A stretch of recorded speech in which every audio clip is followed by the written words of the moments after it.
Étienne Gilson, Introduction à la philosophie chrétienne. Préface.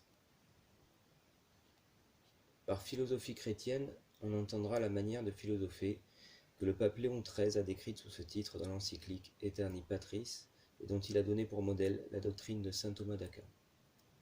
Saint Thomas a été grandement loué, et jamais trop pour son mérite, mais pas toujours avec un exact discernement.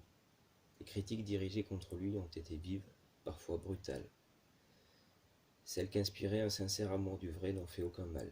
Même quand elles étaient insuffisamment fondées, elles ont mis leurs lecteurs, parfois leurs auteurs même, sur le chemin de la vérité.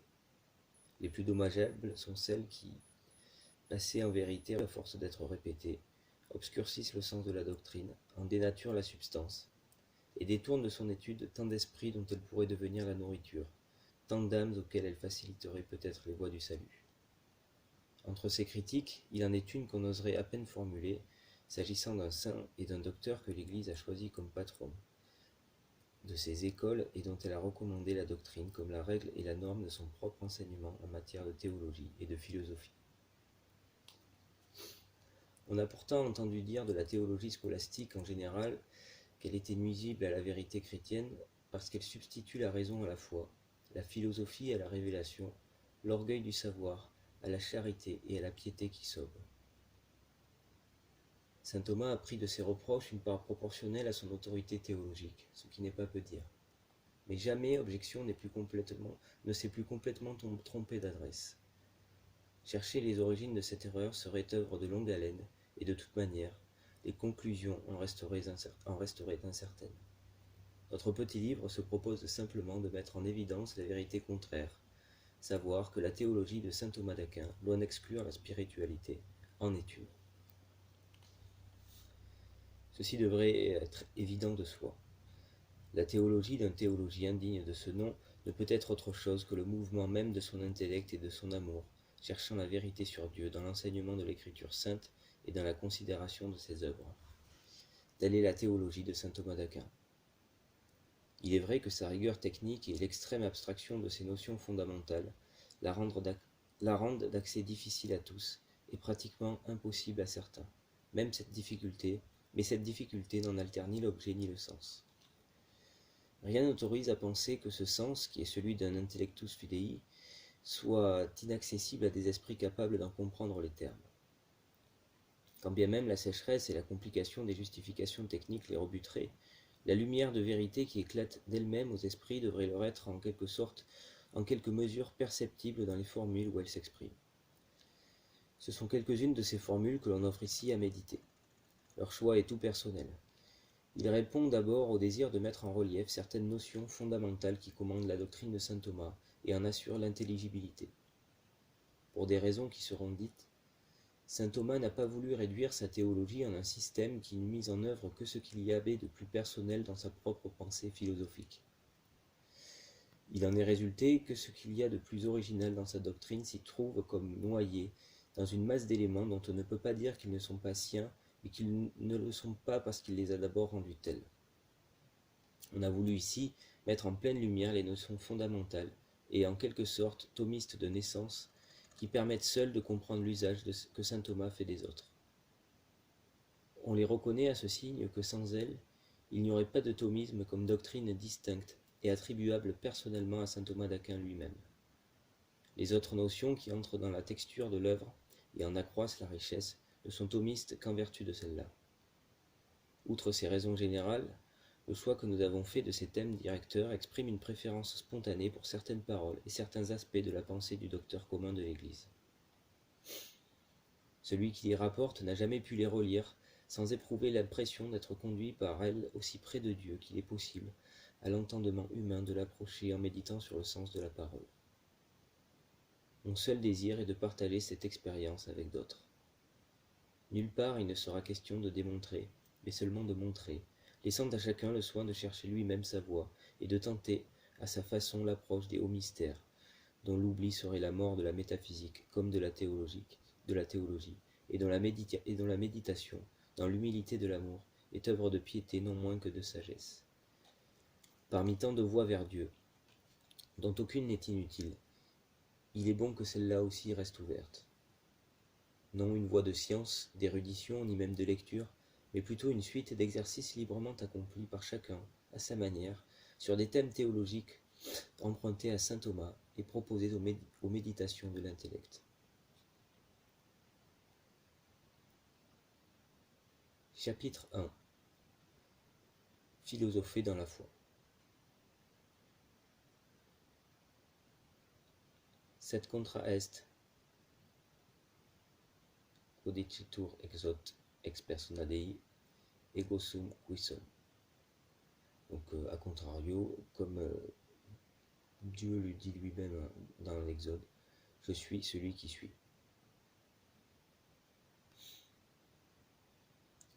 Cette parole de Dieu est souvent invoquée par les théologiens pour établir, sur la foi de l'autorité divine elle-même, que le nom qui convient en propre à Dieu est l'être.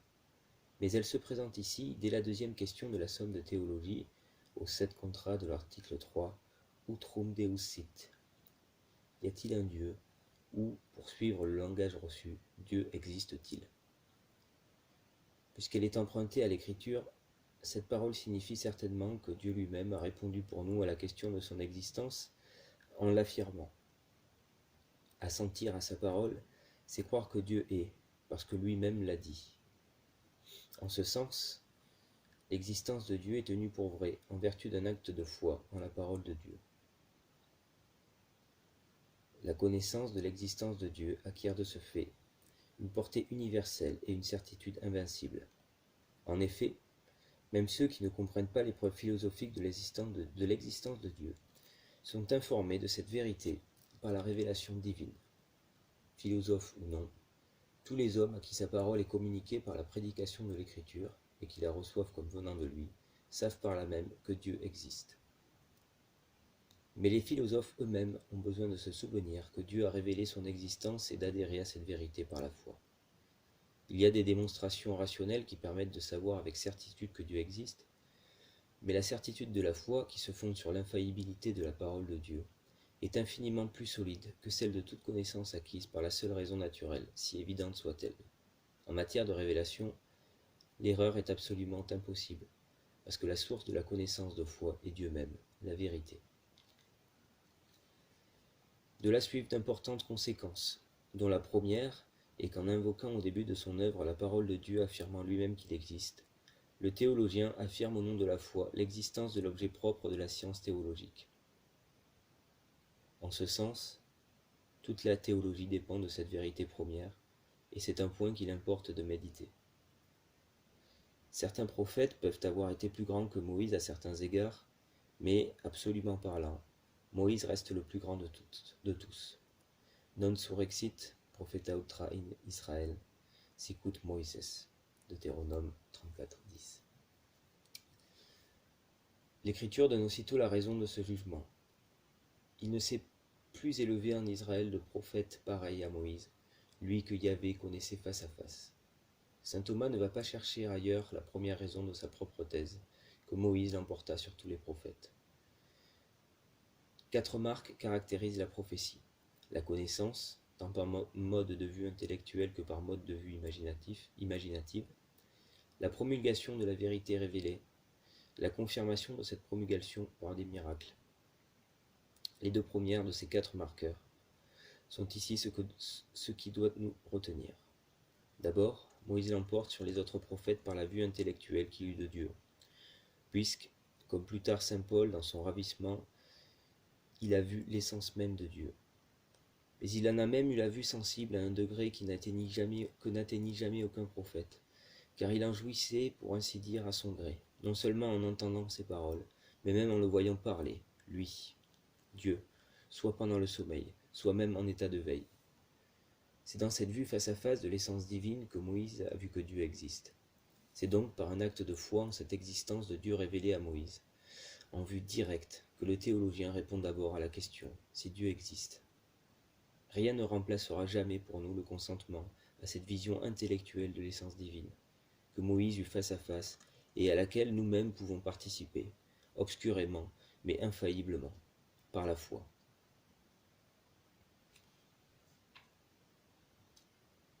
Cette nécessité de croire à l'existence du Dieu de Moïse, à l'origine de toute recherche théologique, ne fait aucun doute dans l'esprit de saint Thomas. Selon lui, la foi consiste principalement en deux choses, la connaissance vraie de Dieu et le mystère de l'incarnation. Or, on ne peut hésiter sur ce qu'il nomme la connaissance vraie de Dieu. Saint Thomas entend par là ce que tout fidèle est tenu de croire explicitement et en tout temps pour être sauvé, c'est-à-dire les deux choses que dit l'apôtre dans l'Épître aux Hébreux 11:6. Sans la foi, il est impossible de lui plaire, car celui qui s'approche de Dieu doit croire qu'il existe et qu'il se fait le rémunérateur de ceux qui le cherchent. Sur quoi saint Thomas ajoute : par conséquent, chacun est tenu de croire explicitement et en tout temps que Dieu existe et qu'il exerce sa providence sur les choses humaines. Toute notre connaissance théologique de Dieu commence donc par un acte de foi en la révélation, faite par Dieu lui-même, de sa propre existence. L'ego sum de l'Exode est bien à sa place dans la somme de théologie, avant toutes les preuves rationnelles et proprement philosophiques de l'existence de Dieu. On se gardera soigneusement ici d'une confusion trop répandue.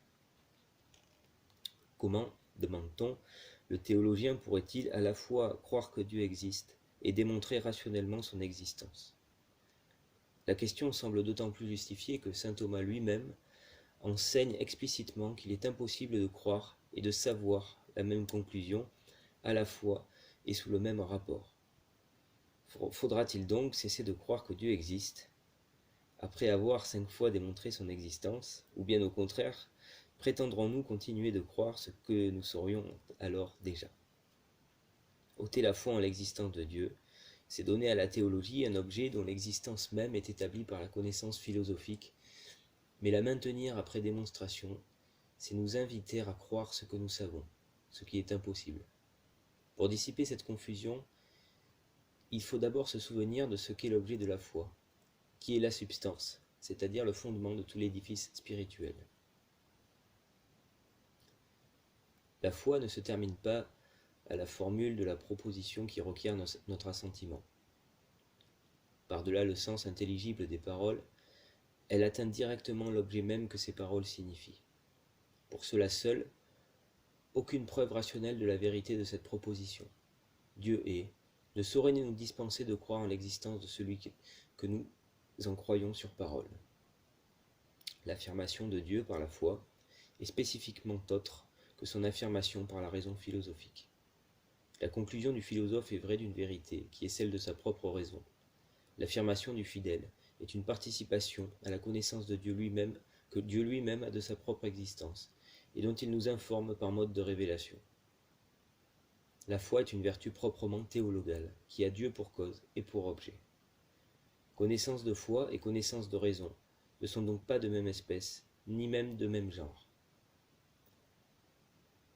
La connaissance de l'existence de Dieu, comme assentiment à la révélation qui nous en est faite, diffère entièrement de ce qu'elle en donne, de celle qu'en donne la philosophie, en ce qu'elle est, pour le fidèle, une première saisie réelle de Dieu, et son premier pas sur le chemin de sa fin dernière, la vision béatifique.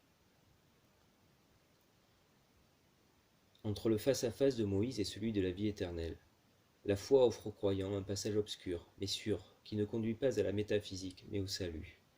Dieu ne nous a donc révélé son existence que parce qu'il commençait, dans cette initiative gratuite, de nous donner déjà, dans l'obscurité, une sorte de prise sur notre fin dernière.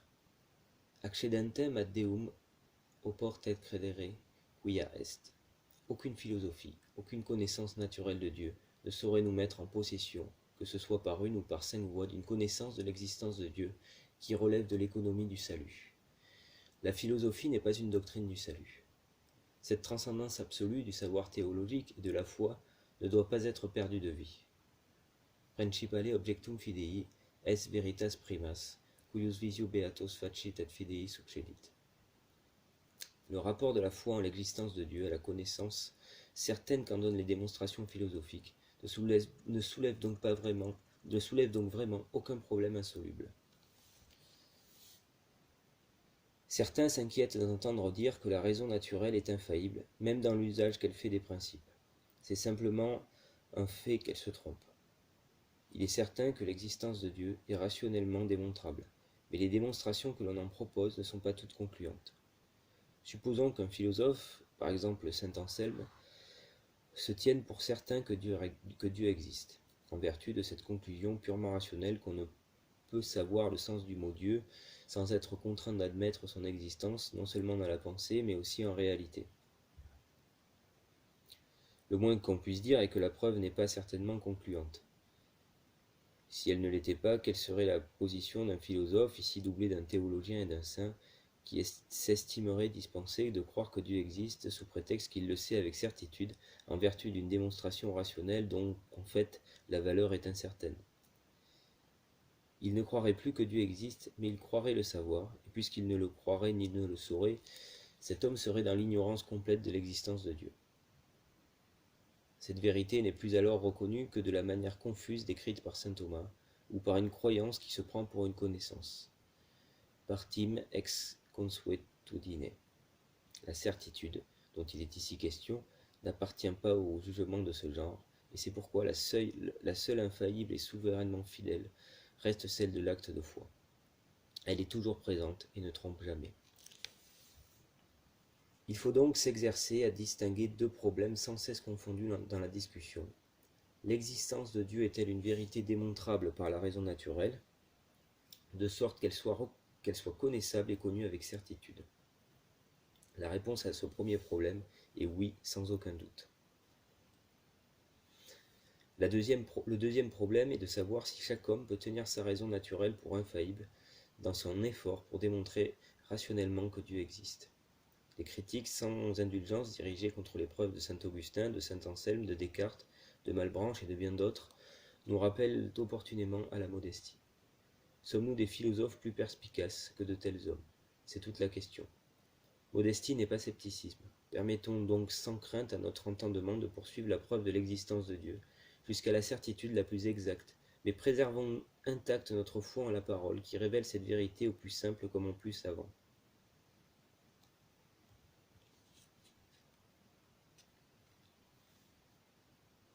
D'autres s'inquiètent aussi qu'en adoptant pareille attitude, on s'engage une fois de plus dans la contradiction déjà signalée, savoir et croire en une seule et même proposition. Mais ce n'est pas le cas. Nous ne pouvons pas croire d'un acte de foi surnaturel, que Dieu soit le premier moteur immobile, ou la première cause efficiente, ou le premier nécessaire. Tout cela, que le philosophe démontre, relève de la raison naturelle, non de la foi. Aussi bien que ces conclusions ont-elles été découvertes par des hommes tels qu'Aristote et Avicenne, elles n'ont pas été révélées par Dieu. Il est vrai que si le Dieu de la révélation existe, il est le premier moteur, le premier efficient, le premier nécessaire et tout ce que la raison peut établir, touchant la cause première de l'univers. Mais si Yahvé est le premier moteur n'est pas Yahvé. Le premier efficient ne m'a jamais parlé par ses prophètes, et je n'attends pas de lui mon salut. Le Dieu dont le fidèle croit qu'il existe transcende infiniment celui dont le philosophe prouve l'existence. Surtout, c'est un Dieu dont la philosophie ne saurait avoir aucune idée, car toutes les conclusions de la théologie naturelle font seulement connaître l'existence d'une première cause de l'univers. Elles se posent en couronnement de la science, mais sur la même ligne, au lieu que Yahvé révèle à l'homme son existence afin de l'élever à la vue de son essence et de l'associer à sa propre béatitude. Le Dieu de la raison est celui de la science, le Dieu de la foi est celui du salut. Toutes les démonstrations philosophiques peuvent se déployer à l'aise au-dessous de cette révélation divine. Aucune d'elles ne saurait en atteindre ni seulement en concevoir l'objet. Ainsi donc, l'homme croit toute connaissance qui l'ordonne à la béatitude, et toute connaissance est objet de foi en tant qu'elle ordonne l'homme à la béatitude. Tous les Sibyliens ont en commun d'être des objets de connaissance, mais parce que tous n'ordonnent pas également l'homme à la béatitude. Tous ne sont pas également des credenda. Savoir que Dieu existe, parce qu'on le prouve à la manière d'Aristote, n'engage pas sur la même voie du salut. Croire que Dieu est, sur la révélation qu'il en a faite, c'est être en marche vers la fin dernière, et rien n'interdit alors aux théologiens d'ordonner à cette fin tout son savoir, y compris Aristote, Avicenne, Averroès et l'arsenal de leurs preuves. La philosophie peut et doit être sauvée, mais pas plus que le philosophe, elle ne saurait se sauver elle-même. Comme philosophie, elle n'est pas même capable de concevoir la simple possibilité de son propre salut. La transcendance absolue de la révélation se reconnaît à ce fait curieux, qu'est la polyvalence philosophique et théologique des textes de l'Écriture. Cherchant un set contrat pour sa question sur l'existence de Dieu, saint Thomas ne semble pas avoir trouvé de texte où Yahvé dise simplement « j'existe ». Il a donc eu recours à la parole de l'Exode, « ego sum qui sum », mais cette parole répond à la question posée par Moïse à Dieu. Quand le peuple me demandera qui m'a envoyé vers eux, que répondrai-je? Le passage en cause contient donc aussi la réponse à cette autre question. Quel est le nom qui convient à Dieu? Celle-ci sera posée plus loin dans la Somme, et le sept contrat invoquera simplement une partie du texte. Voici en quels termes tu t'adresseras aux enfants d'Israël. Je suis, m'a envoyé vers vous. Dans le texte de la Somme même, Respondit ei Dominus, sic dicet eis, qui est mesit me ad vos, ergo hoc nomen, qui est maxime proprium Dei. Le sept contrat qui garantit l'existence de Dieu est donc lourd de tout sens, dont aucune des 5 manières de le prouver ne saurait donner la moindre idée. Le Dieu du sept contrat est une personne qui révèle son nom en révélant son existence. La philosophie ne pense pas à ces problèmes. Elle n'est pas invoquée ici pour prouver la vérité de l'Écriture. Le théologien n'a recours à ses services que pour mettre l'homme sur la voie d'un ordre dont elle-même ne soupçonne pas l'existence et auquel par conséquent elle n'accédera jamais. Une parole écrite, comme en passant, ouvre un jour plus instructif encore sur ce que la pensée du théologien peut lire dans un seul mot, si Dieu le prononce. Dans l'article de la Somme où il demande si les degrés de la prophétie varient à mesure que le temps progresse, saint Thomas répond affirmativement et il en donne la preuve que voici. Les pères qui l'avaient précédé avaient été instruits dans la foi, en la toute-puissance d'un Dieu unique. Mais plus tard, Moïse fut instruit plus pleinement de la simplicité de l'essence divine, lorsqu'il lui fut dit « Ego sum qui sum », nom que les Juifs signifiaient par celui d'Adonai, par respect pour ce nom ineffable. Ainsi donc, la même parole qui garantit l'existence de Dieu, et que son nom le plus éminemment propre est « qui est », révèle en outre aux hommes la parfaite simplicité de l'essence divine. En effet, Dieu n'a pas dit « je suis ceci ou cela », mais simplement « je suis ». Je suis quoi? Je suis, je suis. Ainsi, plus que jamais, la parole de l'Exode semble planer haut, dans une sorte d'espace libre où l'attraction de la pesanteur philosophique n'est plus sensible. L'œuvre de la raison est bonne, saine et importante, car elle prouve que laissée à elle-même, la philosophie peut établir avec certitude l'existence de ce premier être que tous nomment Dieu. Mais une seule parole du texte sacré nous met d'emblée en rapport personnel avec lui, nous dit son nom, et du seul fait de le dire, nous enseigne la simplicité de son essence. Exercer notre réflexion sur le sens de cette dernière remarque mettra mieux encore en évidence la transcendance absolue d'une science telle que la théologie, et en quel sens il est vrai de dire que la raison naturelle dont elle fait son auxiliaire n'y évacue à aucun moment la foi.